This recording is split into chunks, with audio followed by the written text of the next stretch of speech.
Shalom, bertemu lagi dengan saya di video channel Perjalanan Hidup. Seperti biasa, sebelum kita mulai merenungkan firman Tuhan, mari kita berdoa. Segala puji syukur, hormat, serta kemuliaan hanya bagi-Mu Bapa.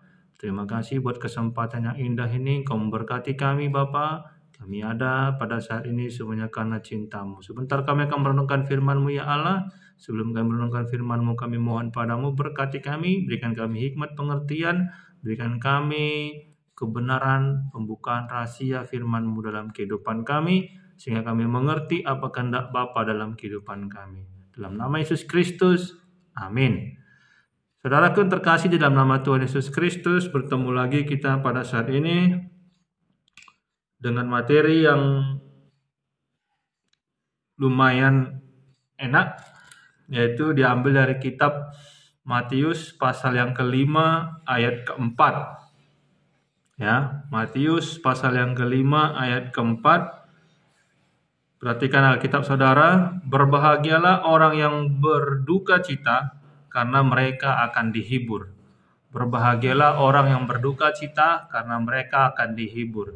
Saudara yang terkasih dalam nama Tuhan Yesus Kristus, firman ini sangat luar biasa. Bagaimana mungkin Yesus Kristus mengatakan berbahagia ketika kita berduka cita? Ya, padahal bahagia menurut kita adalah ketika kita hidupnya bahagia, hidupnya senang. Misalnya kalau ditanya kepada saudara, apa yang membuat saudara itu bahagia? Saudara mungkin akan berkata punya banyak uang, atau punya mobil mewah, bisa jalan-jalan ke luar negeri, ya. Kemudian cita-cita saudara bisa tercapai. Misalnya saudara bercita-cita jadi polisi, maka saudara bisa masuk ke dalam kepolisian. Nah, itu bahagia menurut saudara. Sementara Yesus Kristus berkata dalam firman ini, berbahagialah mereka yang berduka cita. Ya, berbahagialah mereka yang berduka cita. Karena ketika kita mengalami duka cita, ketika kita mengalami penderitaan, ketika kita mengalami kesukaran yang paling berat, masalah yang paling berat, sampai pada batas kekuatan kita, Yesus Kristus berkata, kita berbahagia. Ya, kenapa? Karena pada saat kondisi itu, pada saat kita berduka cita, kita punya masalah, kita punya persoalan yang berat, kita hidup dalam kesukaran, kita bisa bertemu dengan Yesus Kristus. Ya, karena dalam keadaan sulit dan putus asa, kita merasa dekat dengan Tuhan. Ya, karena firman Tuhan Yesus katakan, marilah datang kepadaku yang letih lesu berbeban berat, aku akan memberikan kelegaan kepadamu. Artinya adalah ketika kita punya persoalan, ketika kita berduka cita, maka kita akan datang kepada Tuhan. Dalam masalah kita datang menyembah Dia. Dalam keadaan sulit kita membanjiri hadirat Tuhan dengan air mata. Ini yang dikatakan berbahagialah mereka yang berduka cita. Karena ketika kita berduka cita, kita datang kepada Tuhan, kita datang menyembah Dia, kita datang dengan penuh penyerahan, dengan penuh kepasrahan, sehingga Allah berhadirat di dalam kehidupan kita. Mari kita baca Mazmur 34 ayat 19. Mazmur 34 ayat 19 dikatakan di sana, Tuhan itu dekat kepada orang-orang yang patah hati dan Ia menyelamatkan orang-orang yang remuk jiwanya. Ini dia. Inilah alasannya kenapa Yesus Kristus bersabda, berbahagialah mereka yang berduka cita. Kenapa? Karena Allah, karena yang maha kuasa, yang maha baik, itu dekat kepada orang yang berduka cita. Allah melihat hidup kita itu hancur dan Dia datang dan Dia memeluk kita dan Dia menginginkan persekutuan dengan kita. Ya, Kalau kita senang, kita bahagia, kita banyak uang, kita tidak ada persoalan, 95% manusia pasti akan melupakan Tuhan, ya. Nah, kita lihat satu tokoh dalam Alkitab, yaitu Ayub. Menurut versi dunia, Ayub ini orangnya bahagia. Kenapa? Dia adalah orang yang terkaya pada zamannya. Dia memiliki banyak harta, dia memiliki anak-anak yang baik, anak-anak yang katanya pun di Alkitab anak-anak yang luar biasa, ya. Dia memiliki kehidupan yang sangat berbahagia menurut dunia. Tapi ketika itu Ayub hanya mengenal Tuhan dari apa kata orang, ya. Mari kita baca Ayub 42 ayat 5. Apa dikatakan Ayub di sana?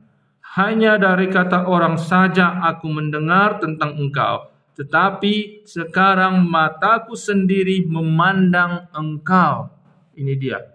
Ayub itu orang benar. Ayub itu orang saleh. Ayub itu orang yang tidak pernah melakukan kesalahan di hadapan Tuhan sehingga dia diberkati. Tetapi satu kekurangan Ayub, dia hanya mendengar tentang Tuhan dari kata-kata orang saja. Dia tidak pernah mengalami kehidupan pribadi dengan Tuhan.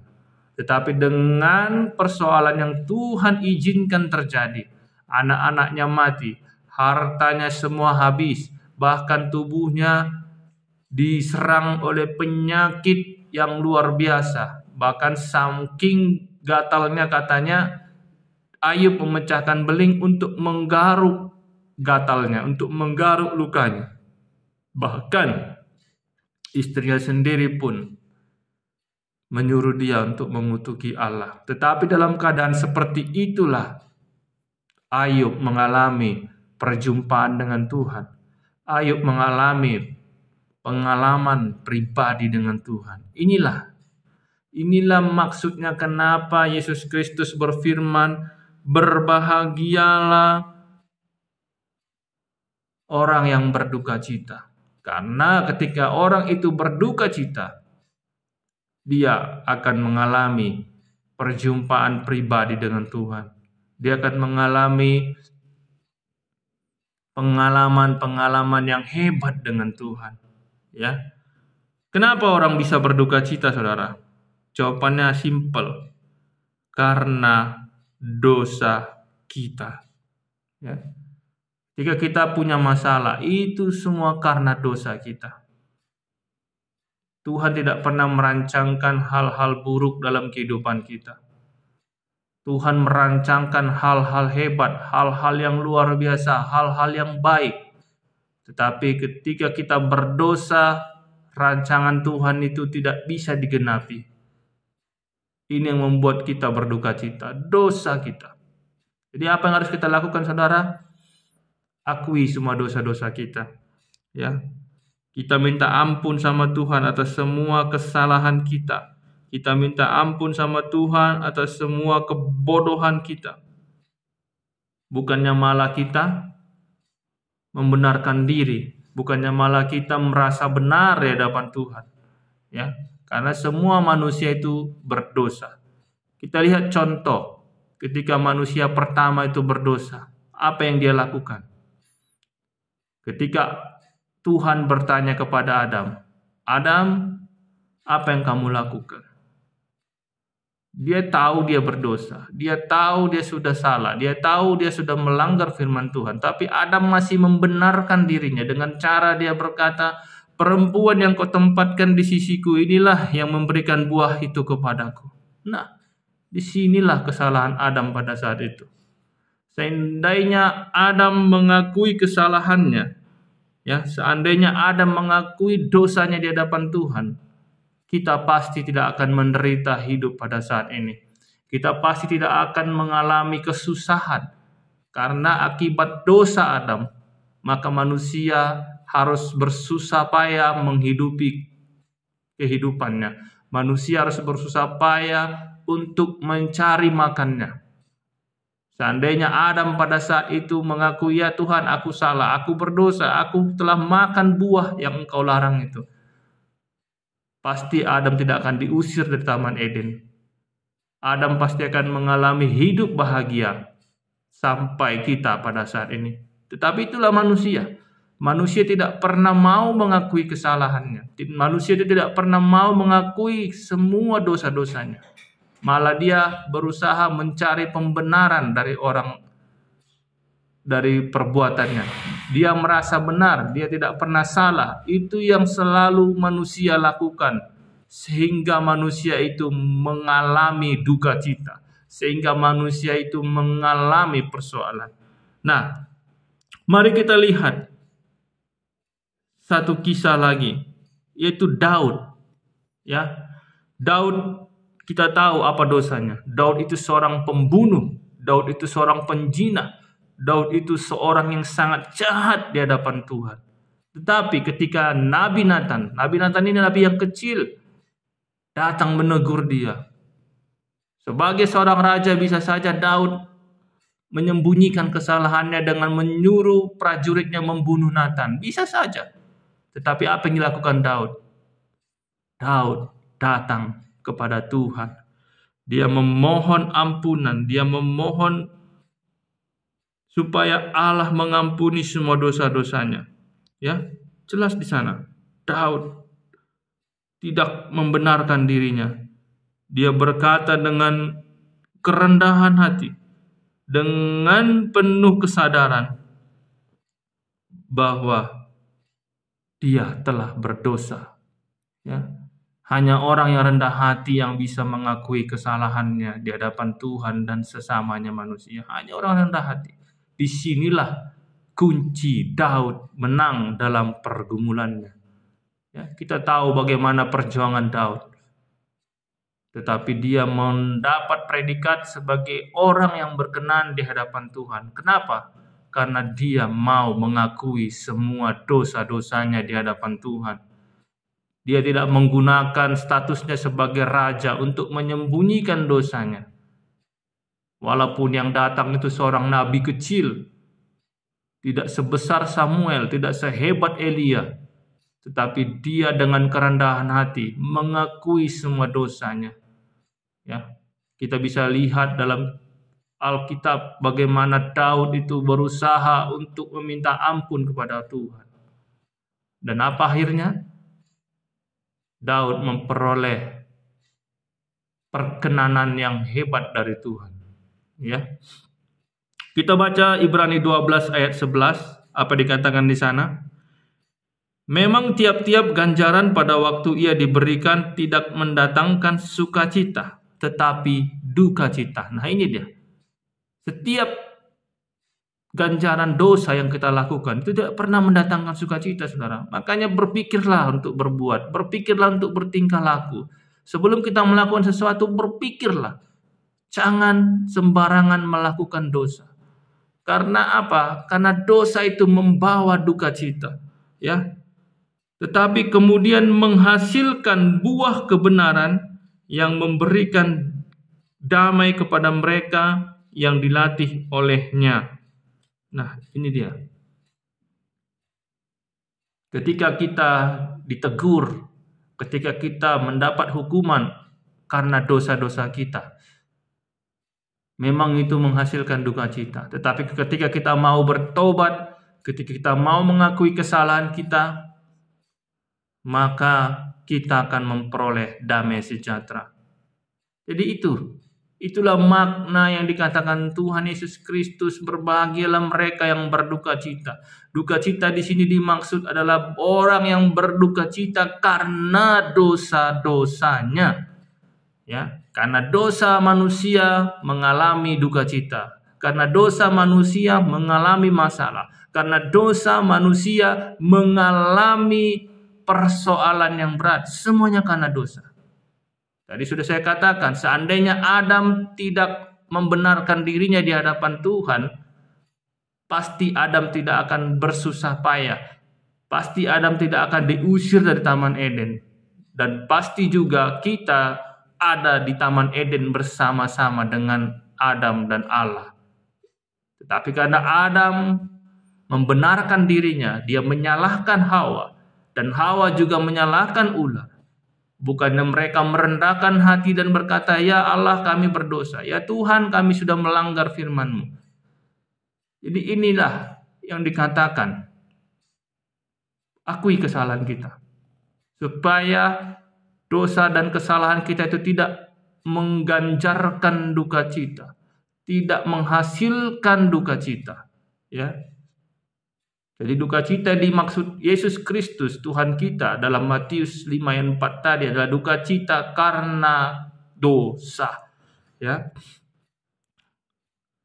Karena saudaraku yang terkasih dalam nama Tuhan Yesus Kristus, ketika kita berduka cita, ketika kita sedang dalam masalah, hidup kita ini kosong, ya.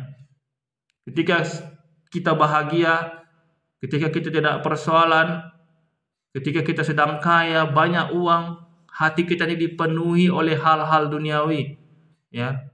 Teman diisi oleh kesibukan, diisi oleh harta, diisi oleh kesenangan, diisi oleh keinginan-keinginan daging, sehingga hati kita dipenuhi oleh hal-hal duniawi. Sedangkan Allah, Tuhan, Sang Pemilik hati ini, tanpa kita sadari kita sudah campakkan dari hati kita. Dia tidak punya tempat lagi dalam hidup kita. Ya. Tetapi ketika duka cita itu datang, ketika persoalan itu datang, maka teman yang ada dalam hati kita pergi meninggalkan kita. Harta yang ada dalam hati kita habis. Kesibukan-kesibukan kita juga habis. Kita menjadi tidak punya kesibukan lagi, ya. Kita menjadi kosong. Saat itu Yesus Kristus mengetuk hati kita. Yesus berkata, "Bolehkah aku masuk ke dalam hatimu?" Yesus berkata, "Bisakah kita berkomunikasi? Bukankah kamu sekarang sedang tidak sibuk? Bukankah kamu sekarang sedang kosong? Bukankah kamu sekarang tidak punya siapa-siapa lagi?" Itulah kalau kita sudah berduka cita, saudara. Jika kita sudah selalu melupakan Tuhan, maka duka cita itu datang. Ya. Ketika kita sedang bahagia, tanpa kita sadari kita campakkan Tuhan dalam hati kita. Walaupun Dia pemilik hati ini, Dia tidak mau memaksa masuk. Dia menunggu kesadaran kita. Dia menunggu, Dia selalu mengetuk pintu hati kita. Bolehkah kita berbicara? Bisakah kita ngobrol? Bisakah kita berkomunikasi? Roh Kudus selalu berkata-kata. Tetapi karena kita sibuk, karena kita terlalu memikirkan harta kita, karena kita terlalu sibuk bergaul dengan teman-teman kita, kita terlalu sibuk dengan keinginan daging kita, kita melupakan Tuhan. Ingat saudara, pada akhirnya semua akan meninggalkan kita. Pada akhirnya, ya. Orang-orang yang selalu kita andalkan, teman-teman kita yang selalu ada saat kita senang, teman-teman kita yang selalu ada saat kita sedang dalam keadaan baik, ketika kita berduka cita, ketika kita dalam persoalan berat, ketika kita dalam kesusahan, mereka semua pasti akan meninggalkan kita, saudara. Pasti. Yang namanya manusia pasti menyelamatkan dirinya masing-masing. Ya, manusia, siapapun itu. Tapi ada satu pribadi yang tidak pernah meninggalkan kita. Ada satu pribadi yang selalu menunggu kita. Ada satu pribadi yang selalu setia bersama kita. Namanya Yesus Kristus. Dia selalu menyertai kita. Dia tidak pernah meninggalkan kita. Kita saja yang melupakan Dia, saudara. Ya, Kita saja yang selalu tidak pernah ada waktu untuk Dia. Seperti kata firman Tuhan tadi, Tuhan dekat dengan orang yang patah hati. Tuhan dekat dengan orang yang hancur hatinya. Mazmur 34 ayat 19. Jadi berbahagialah saudara. Ketika sekarang saudara sedang dalam duka cita, berbahagialah. Kenapa? Karena pada saat kita berduka cita, hati kita ini kosong. Ya, teman-teman kita yang selalu kita banggakan pergi meninggalkan kita. Karena kita sedang susah. Orang-orang yang selalu dekat dengan kita pasti pergi meninggalkan kita. Hati kita kosong. Tidak ada lagi tempat untuk mengadu. Tidak ada lagi tempat untuk bercerita. Tetapi ingat, pribadi yang setia itu, Yesus Kristus, sedang menunggu untuk masuk. Yesus mengetuk pintu hati kita yang kosong. Dia berkata, bolehkah aku masuk? Bolehkah aku bercerita denganmu? Bolehkah aku berkomunikasi denganmu? Mari jangan keraskan hati kita, saudara. Ketika kita menerima Yesus Kristus, ketika kita membukakan pintu hati kita dengan Yesus Kristus, maka Yesus Kristus masuk ke dalam hati kita dan memenuhi ruangan hati kita yang kosong dengan damai sejahtera, dengan sukacita. Itulah makanya Yesus Kristus berkata, berbahagialah mereka yang berduka cita karena Dia akan dihibur. Ya, yang menghibur adalah Roh Kudus. Roh Kudus yang diutus oleh Bapa dan Yesus Kristus yang akan menghibur kita. Jadi buka hati kita, saudara. Mulai bangun komunikasi dengan Tuhan. Jangan pernah jauh dari Tuhan. Karena di luar Tuhan kita pasti hancur lebur. Ya. Jangan tunggu sampai hancur dulu, saudara, baru kita datang sama Tuhan. Jangan tunggu dulu sampai kita benar-benar mentok, kita tidak punya kemampuan apa-apa lagi, kita tidak bisa bangun lagi, baru kita datang sama Tuhan. Tetapi ketika kita masih bisa, datanglah pada Tuhan. Buka ruang hatimu, isi dengan firman Tuhan, isi dengan hadirat Allah, isi dengan Roh Kudus, supaya hati kita selalu bersuka cita. Supaya kita tidak berduka cita. Karena seperti firman Tuhan tadi katakan, ketika kamu sedang berduka cita, maka hanya Tuhan yang dekat. Tuhan dekat kepada kamu yang patah hati. Tuhan dekat kepada mereka yang hancur lebur.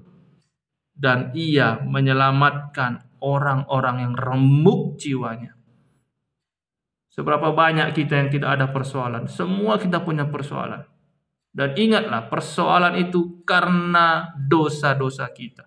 Ingatlah, persoalan itu karena kesalahan-kesalahan kita yang menghasilkan duka cita. Tapi kabar baiknya adalah Yesus Kristus berkata, berbahagialah mereka yang berduka cita karena dosa-dosanya. Jadi tidak ada yang bisa kita andalkan selain Tuhan, saudara. Tidak ada. Hanya Dia yang setia. Hanya Dia yang selalu ada untuk kita. Jangan pernah mengandalkan siapapun. Firman Tuhan berkata, terkutuklah mereka yang mengandalkan manusia. Terkutuk, saudara. Kenapa? Karena manusia ini tidak ada yang mau diajak susah. Tidak ada, saudara. Tidak ada. Ketika kita susah, maka semua pasti meninggalkan kita. Semuanya, siapapun itu. Ya, siapapun itu. Hanya Tuhan yang setia. Dia yang selalu kita cueki. Dia yang selalu tidak kita pedulikan. Dia yang selalu kita abaikan. Tetapi Dia dengan penuh kasih, Dia selalu ada untuk kita. Dia tidak pernah memandang hina kita. Dia tidak pernah memandang sepele sama kita. Dia tidak pernah memandang kita jelek. Dia selalu memandang kita berharga di hadapannya. Itulah yang Tuhan selalu lakukan dalam kehidupan kita. Makanya Tuhan katakan berbahagialah. Berbahagialah, berbahagialah. Walaupun duka cita itu datang, berbahagialah. Karena ketika kita berduka cita, kita datang kepada Tuhan, maka Tuhan memberikan penghiburan. Maka Tuhan memberikan solusi, maka Tuhan memberikan jalan keluar. Pintu-pintu yang tertutup Tuhan buka. Bukankah kalau Tuhan yang membuka, tidak ada yang bisa menutup, saudara? Maka itulah dia. Sampaikan semua isi hatimu pada Tuhan. Akui semua dosa-dosamu. Akui semua kesalahanmu. Maka Tuhan akan berkarya. Lihatlah. Saksikanlah. Sabarlah menunggu mukjizat Tuhan. Mukjizat Tuhan pasti terjadi. Mukjizat Tuhan pasti akan digenapi dalam kehidupan kita semua. Amin. Mari kita berdoa, saudara. Terima kasih Bapa di sorga buat firman-Mu pada saat ini. Engkau yang memberkati kami. Engkau yang menyatakan kuasa-Mu dalam kehidupan kami. Bapa di sorga, kami bersyukur Tuhan buat firman-Mu yang menyatakan bahwa Engkau ada dalam kami. Engkau setia kepada kami. Engkau tidak pernah meninggalkan kami sekalipun kami hancur. Sekalipun kami dalam duka cita, Engkau selalu ada bersama kami. Berkati Tuhan kami semua yang menyaksikan video ini, berkati Tuhan. Seberapa berat persoalan kami, seberapa hancur hidup kami, seberapa hina kami Tuhan di dunia ini. Berkati kami Tuhan. Angkatlah derajat kami Bapa. Kami mohon ampuni dosa-dosa kami. Supaya dosa-dosa kami itu tidak menghalangi berkat-Mu, tidak menghalangi mukjizat-Mu, tidak menghalangi tangan-Mu yang dahsyat untuk menolong kami. Terpujilah Allah Bapa di sorga. Meteraikan firman-Mu, biarlah firman-Mu berakar dan bertumbuh dalam kehidupan kami.